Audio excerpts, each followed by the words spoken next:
Let's talk all about AI in business. It's hosted by Brent Muller.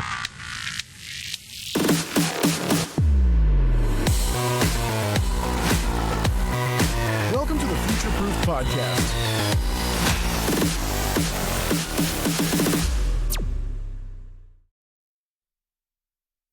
Hi, and welcome to the latest episode of the Future Proof Podcast. I'm your host, Brent Muller. My guest today is Amber Lowry from Syssero. Amber, welcome. Thank you. Thanks for having me. Oh, absolutely. So, Amber, tell us a little bit about, let's start off with your background, right? And then we'll get into Syssero. Happy to. So straight out of college, I had the opportunity to start with this no-name company at the time called Workday. So as you can imagine, they have gone IPO at that time, got to experience all that.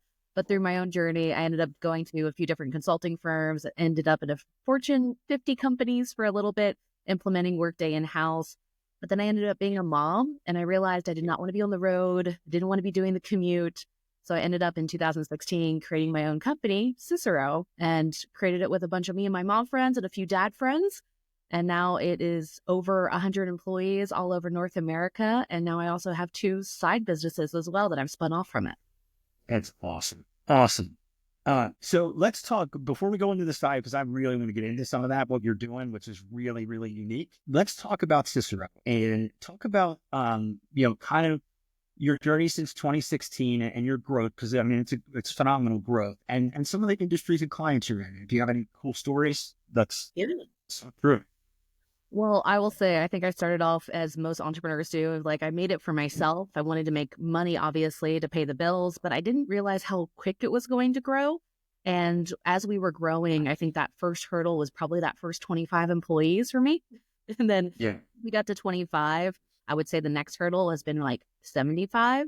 And as we've been growing, it's really been that, what's that next limit? What do we need to have in place? Where's that management structures associated to it?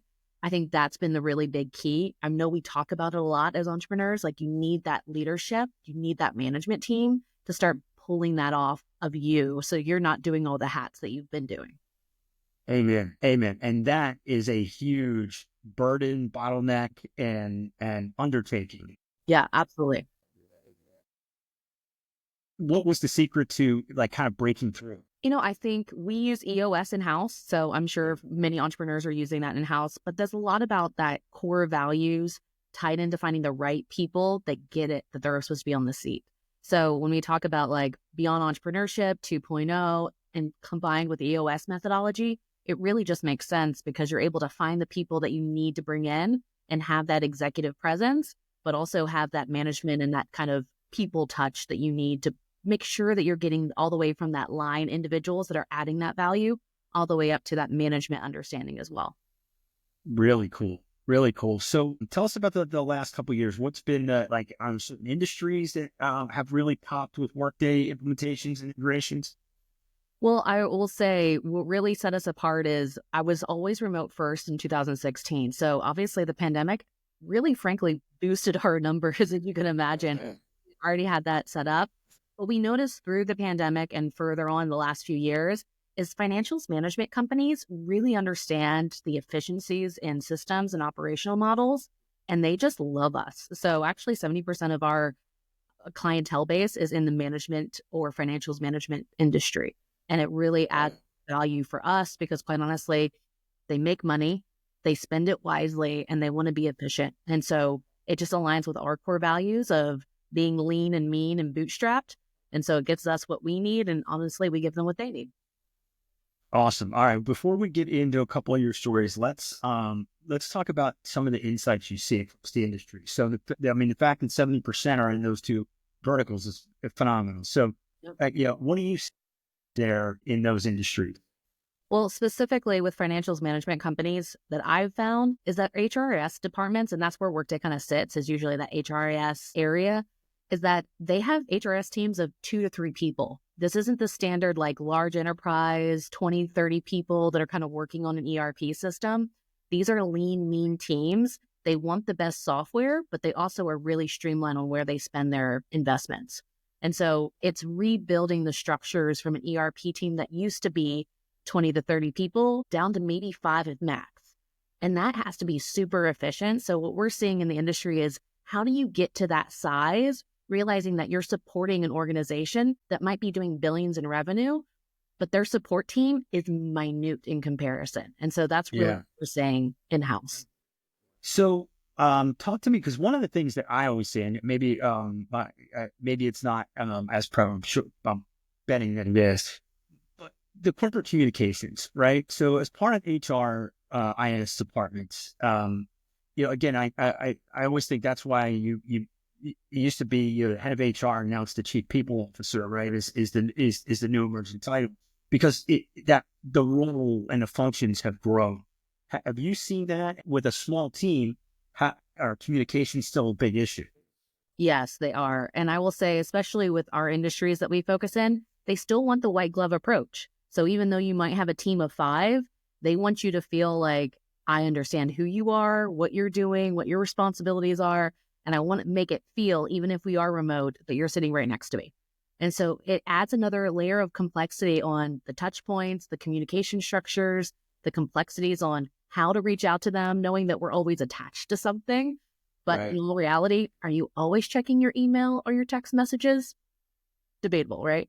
Yeah, totally debatable, right? Yeah, no doubt about it. Where do you think the biggest pain points are for those departments?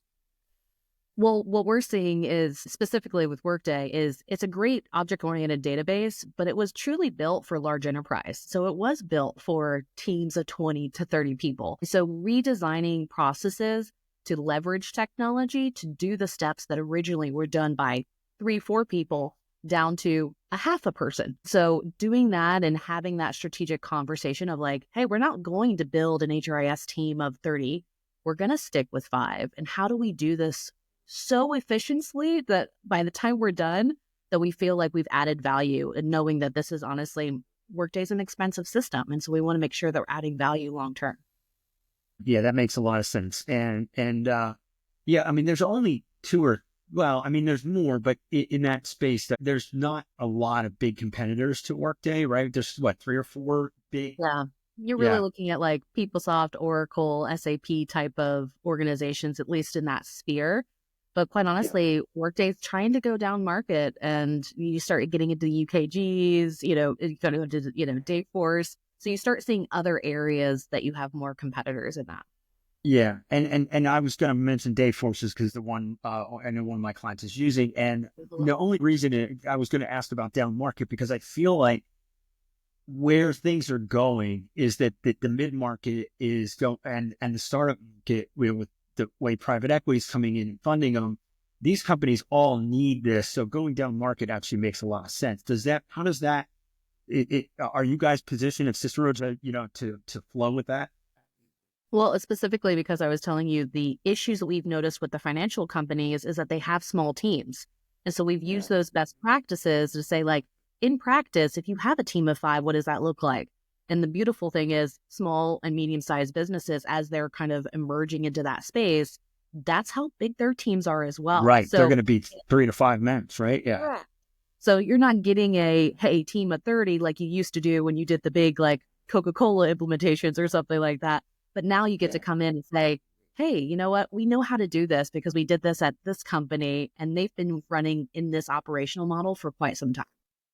Yeah. Well, it's funny, right? Because Salesforce did the same thing, right? And then you had, whereas, the HubSpot kind of went the other way, right? They started small and went bigger, and now they're, the 2 big competitors in the CRM space. I would imagine that you're going to see the same thing, because are you seeing consolidation? Like, when I look across the markets, and we do these podcasts all the time, and we see consolidation happen, especially in the software and systems spaces. Are you seeing that in the HR space? Absolutely. I mean, constantly I see Workday doing acquisitions to be like, hey, this is a great technology. Let me add this on top of this. So absolutely. I think there is something to be said about, I'm sure if you haven't heard like of the Ripplings of the world and Bamboo HR, there's a lot of smaller companies just like HubSpot did, of going from small market moving up And you also have the big guys coming back down market. So I anticipate a lot of mergers and acquisitions happening over the next 2 years. Yeah. And if you think about, I mean, even SAP, did that for a while, which I was blown away by. I didn't even know that. Because, you think about the typical ERP implementation way back in the day. It's like, wait, this is going to take 3 years. It's going to be, Exactly. tens and hundreds of millions of dollars. Technology is changing so fast that we don't have the luxury to do a 3-year ERP implementation. We want it to be fast. We want to do the ROI, and we want to be able to hypothetically move on to the next role or the next project.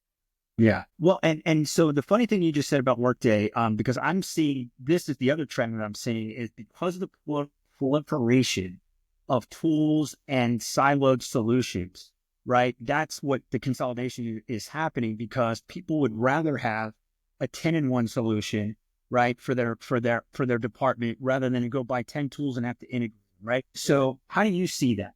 Are you seeing that as well?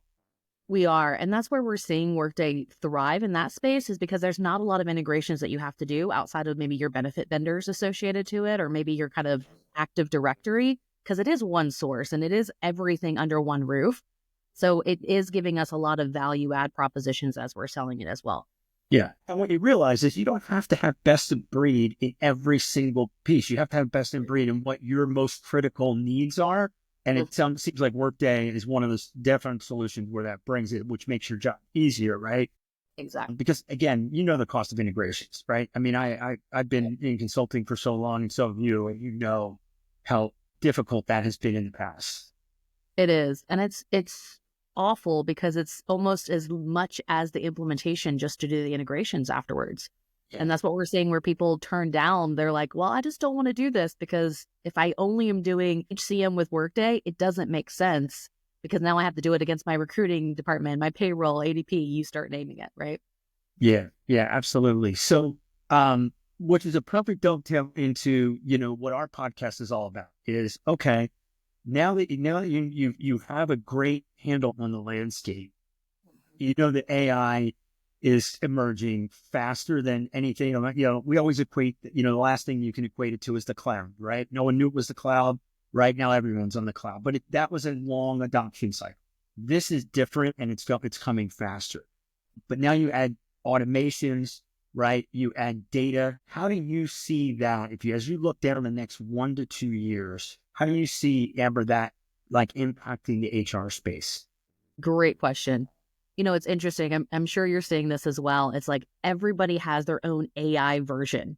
It's like, oh, well, I have the Workday AI version and Salesforce has their AI version. So at one point, I anticipate over the next year or two that they start actually saying, okay, well, we're going to leverage each other's AIs and start teaching them how to work together, because there isn't going to be a really value add, because you only have one set of data that your AI is leveraging. And so that's where we're going to eventually start saying, oh, well, this partnership is adding more value than this partnership. And so I think there's going to be more to the point of mergers and acquisitions. You're also going to see AI tools that are going to be specifically branching different types of technologies in order to have a superior experience on what that looks like. Because right now it's very siloed based off of the software. It is. And you can't, when it's siloed, you can't train a model, right? And so that's why, we're getting this sliver of benefit right now by everyone putting their AI feature in, and it's not what it's meant to do, right? And so again, we'll have other podcasts about that, because there's some really cool things that are happening when you actually consolidate and have your own self-contained. So as you see that happening, do you see, more consolidation, or do you see a Workday actually having their self-contained HR? Because one of the things about HR, right, is, and this, most CEOs are thinking right now to themselves, well, wait a minute, I want an LLM model. Well, that would be really cool to do the cool things like building job descriptions and working with recruiters, but I can't have people pulling salary data up, right? So, yeah. So do you see the solutions being able to partition off and be able to say, yeah, this is all what the HR department can use, but this is we got to wall this off, and this is only for maybe 1 or 2 people that are allowed to, see that kind of stuff? Absolutely. Well, I think the beauty of Workday is since it's an object-oriented database, it's tied to the fields that are associated to your security group. So it already is innately built, even their AI model that they currently have, is that it's based off of whatever questions you have access to or based off the objects that you have access to based off of your security. So it's already innately built into the system, which is great. But what I anticipate as a red flag is, okay, how do I leverage this as an API call for maybe something else that I'm wanting to build in Workday? And how do I do that knowing that I'm going to have to go around some of that security? So to your point, they will have to have some type of layer within the AI to say, okay, social security numbers, that's a no-no. We can't pull this out. Or unless you have this elevated access, could you build an app to associate to that API call for their internal AI? Yeah. Well, and listen, when HR solves it, right, and they're working hand in hand with corporate security, which Workday only has a lot of this built in, you're going to get a lot of CEOs going, okay, if we can do it there, we can do it anywhere. Agreed. And I think that's the fun part of this is that if those are the biggest hurdles right now is just making sure that SPI and PII is secured in a way that it's not going to get out there and leaked. Because nobody wants to be on the front I'm page. working with some healthcare companies right now. So, then you get into HIPAA, right? And it gets, same thing. So yeah, unbelievable. So let's pivot a little bit because you have some really cool things about, and we do have other CEOs and founders that have thought about this, but you've actually dipped your toe in already and spun off a couple companies, which I think is great because I think as you gain knowledge, this is a natural progression. So can you kind of tell about your spin-offs? Yeah, absolutely. I'm happy to. Yeah. Well, and I think it's good to set the precedence of I would say you don't start off with the idea that you're going to spin off a company. At the first point, I really started off with, I have a problem that I need to solve. And my problem was, as an architect in Workday, I was being constantly asked doing review and recommends. And I realized this is a time suck. No, I don't like doing it anymore. I'm trying to run a business. I don't have the time to be in the weeds as every founder really wants. So for that, I asked my team, I said, what would it take to automate what I do? So about $500,000 later, it takes some money. But I was like, it's worth my time and effort because I can make more money than me spending time on these efforts. And I know clients are asking for it. So as we were building out this technology, we realized, oh my goodness, this is something we can leverage in all our AMS accounts. And so in 28 environments, we were able to put this technology in. We started seeing the revenue. We started seeing consultants leverage it, as well as, okay, well, this is adding value to my bottom line from a Syssero lens. Now, consultants are asking for upgrades. Clients are asking for upgrades. And I'm like, I don't have the time for this. And there was ending up being a natural friction of the services team saying, well, I can jump in, but it's pulling away from billable hours and my revenue stream associated to it. And so then it was an inherent, we have to spin this off. There's enough friction in-house because people want to support it. They see the value add, but they don't necessarily, not everybody sees it in the value add that a technology company would versus a services company. And so in that transition, I slowly pulled off a few people that I knew that would help me build the product. That I'm like, hey, they get it. They understand that this is research and development. This is us supporting our sister company, Syssero, but also now all these 28 new clients that we have that we've inherited over to kind of support both of those the same way. And so out of the gate, now that company makes revenue and it helps with my kind of P&L from an expense perspective back and forth. And since I'm bootstrapped, it's nice to be able to have that conversation with my tax, my CPA to be like, okay, from a tax perspective, where do we need to put this? And it's really beneficial. But through that transition, this is how I got my other company, as I was like, I don't want to rebuild an operations model. I don't want to rebuild a payroll department and an HR department. So I ended up pulling up a management company over TED because it's easier for me to reallocate those expenses than having across both, right? Correct. Yeah. So now having a management company that services both of those organizations, but then also having very distinct values, value add propositions, it helps me market in the ecosystem as well. No, it's fantastic. So the new company, the product company, now will you have to lead that for now, or will you install a CEO? Like, how is your growth like for that side? Yeah. So I tend to do, what BE 2.0, right, is, fire bullets, then cannonballs, right? So I'm putting in a product lead. They're actually starting next week, which is exciting. And so I have that individual Really? has years of experience there. So I'm acting as CEO, but quite honestly, that's a team of 5. So it's relatively small, not a lot of effort because it's already generating revenue over on the Syssero side because that's Right. already kind of a buyout. So now it's let's build it, do it responsibly since I am bootstrapped to do it that way.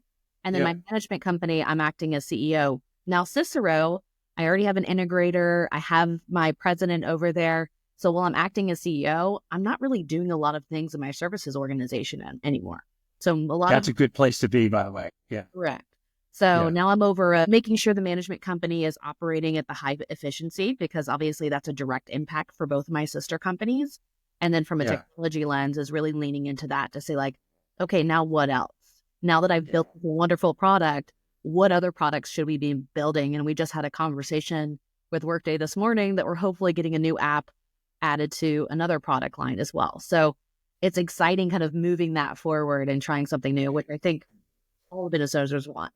So do you, it's awesome. I love this story, right? Because I've been on the services side for a long time and get to tell very similarly into the product side. Not in the sense, like I love the leverage you have. So you already given me ideas, let alone everybody watching, which is fantastic. Thank you for that. Because you're right, economies of scale, the management layer is the smartest thing. Their overhead, most of that is overhead anyway. Why not share it across both? As you start to think about these product ideas and they come, which is great because it's almost like you have a captive org, right? With all your Workday, consultants, like, hey, what if we added this? So do you envision all the products being in that product company? I do. And even to that point, though, because now I have almost 2 captive orgs, I have one that's building product R&D. So I can say like, hey, I have this idea. Can you tinker with it? I have a little bit of leverage on that side. Well, on the services side, I now have a plethora of AMS accounts that I can say, hey, we're going to try this out. Let's get some feedback. So now I have clients that are willing to try on new products and I automatically can push it out to them to say, here's Almost have something we're going to captive beta test group. and so now it's not hey, I'm building something in the hopes of getting clients in it. I can now already say, I have reoccurring revenue with these clients. Here's a free feature that we're going to push into your environment. Give us feedback on it. And if you don't like it, we'll pull it out in 6 months. That gives me how much more money do I need to invest in this and how do I move this forward without necessarily breaking the bank? Yeah, no, it's unbelievable. And what's crazy is, and I'll ask you this, but I know the answer, but I don't know if everybody watching knows the answer, but the multiples on the valuation between the two companies can be vastly different. Yeah. Do you say, was that a thought or was it, hey, right now I'm just trying to solve a solution? Yeah, at first it wasn't. It's interesting because we're working on Syssero getting into a trust. And I really want my employees to have ownership of some of that as well. And that's really been my vision since the get-go, because I didn't realize like how big this was going to get. And there's some people that have been with me for, frankly, almost 9 years since the inception. And so as we talk through that, the evaluation as any entrepreneur, once you get in, you're like, this is worth this amount. And then you get in, you're like, oh man, well, that wasn't as much as I thought. Or wait, these variables are this. And as you get into that nitty gritty, a services organizations versus a product organization are evaluated very differently. And so as Not you even close. it looks so different. And so having something that you can play with the numbers so that it gets where you need to be to help you out, help your employees out, whatever your goals are, work within the frames and constructs that you have and go with it because you might as well. Absolutely. I love this. That's fantastic. So, and I don't know if you know this metric, but this is something that we've been exploring internally. And again, our podcast is about the impact of emerging tech like AI and the having AI powered systems within your company increase the multiple. Right now, we've heard everywhere from 2 to 5 on top of what it is already. So do you envision also bringing that part into the product line? I mean, you can't. I don't think if you're building any product right now and you don't have an AI feature or honestly, even a services side. Fun fact, and this is something that I like to brag about with my team, is they have to do timesheets. Everybody hates timesheets in services organization. We use AI to pull all the data out of their Google calendars.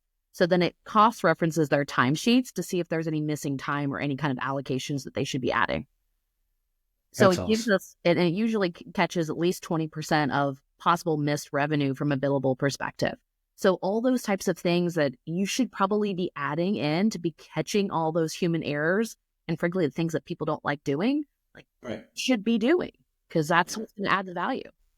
So you already gave one of the tips. That's a phenomenal tip. By the way, did you build that? Or are you using Gemini? We built it ourselves before Gemini was kind of available to us. So we've been doing it for a while now, but and I'll say this because I think everybody's super excited about AI, but at the end of the day, it's a lot about data and analytics and how you're going to absorb that data and doing what you're doing in your brain, just finding a way to write it out in a thoughtful, intellectual process.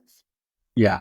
And what's coming here in the next, I think I've heard in the next 6 to 9 months, again, it might take a year to get there, but where you can talk that workflow out and it'll build it for you. That will be a game. That's when I think the adoption rate will start to go faster because Absolutely. people can't conceptualize what you just said.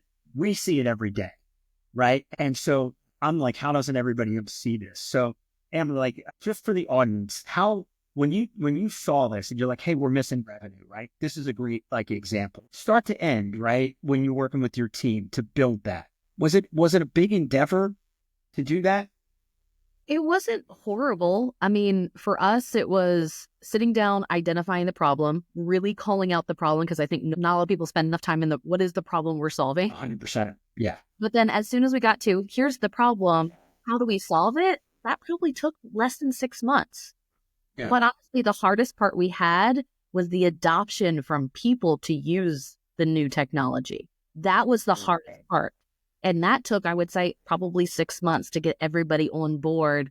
This adds value because you have stereotypical any AI, you have those high performers. They're like, I already do this in my sleep. And so those are going to be the hardest ones for adoption, where you have relatively what I would call like people that are good, but they're not awesome. And they're trying to, how do I go to good to awesome? That's where that really is that sweet spot for your AI. Yeah. Yeah. We call them on this podcast and as you start to hear and see the materials we send out, we call them digital coworkers. They're not replacements. They're meant to make good people, good employees 10, 20 times better because they take away the things that they hate doing that are mundane and repetitive, and it frees them up to do the really impactful stuff. And if you know, I hammer this through the podcast, and so people that are watching hear me say it all the time. Digital coworkers, they make you more efficient. Do not sleep on this. It will, like, things that drive you nuts today can be eliminated or at least alleviated in a major way. You just gave us great examples of it. So I'm going to ask you what I said I was going to ask you in the beginning. Tell me, Amber, something cool that you've done outside. Right now, it's going, wait, I'm doing that. Because you know they lose revenue by not filling out the right timesheets and submitting that stuff. Closing the gaps, right? Tell me something cool you've done as a CEO, whether it's personal or just something that frees your time up, because I think that's a really cool thing to send out. Yeah, absolutely. So I'll go back to slightly the time thing, because of course I like the timesheets. That's really great for my employees. But let's call it for what it is. I don't do a lot of timesheets. I still fill out one. Don't get me wrong. I still have one, but it's not nearly as detailed as my, consultants need to be. But I will say, if you're not leveraging, like for me, I have co-parents in my family. We have not only my travel schedule, my executive assistant, then I have these now 3 calendar companies that I'm trying to figure out. So leveraging AI in order to look at those availabilities and saying how I can be more efficient. Because there's something beautiful on not only saying like, here's a data set, but what are my goals for the quarter? What are my goals for every 6 months? And how do I allocate enough time every week, every month to do all the things that I want to do? Because I will constantly tell people, look, yes, I do look like I do it all. It's because I do, but I do it with methodology of here's what you need to do every day to add that value.